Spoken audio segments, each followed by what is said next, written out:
And this is a two-pronged tip, and it's the first and the last tip on the handout you'll be getting. So I will share the first one. The first tip is to learn as much as you can about your loved one's disease or illness so you know what to expect. So often we navigate blind. And if you get into your car this afternoon and turn on the ignition, step on the accelerator, and close your eyes, do you think you're going to crash? That's what happens when we don't know what to expect.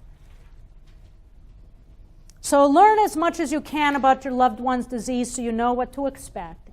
And then secondly, and most importantly, once you know what to expect, this goes beyond the golden rule.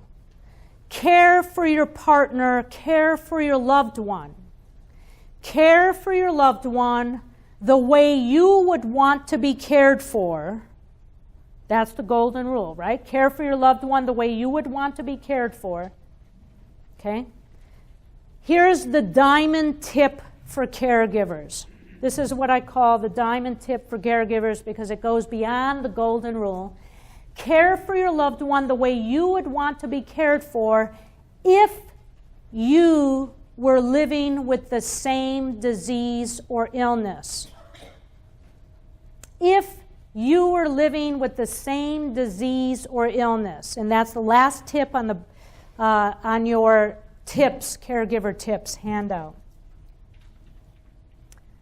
That's the critical thing, because once you do that, you put yourself in this in terms of dementia, and you say, here I am living this fast-paced life. I've got all these things I've got to do, these trips I wanted to take, this work I have to do. Boom! Somebody pastes this expiration date on me. Everything changes. Now my whole life revolves around this disease. What does that feel like? It's scary.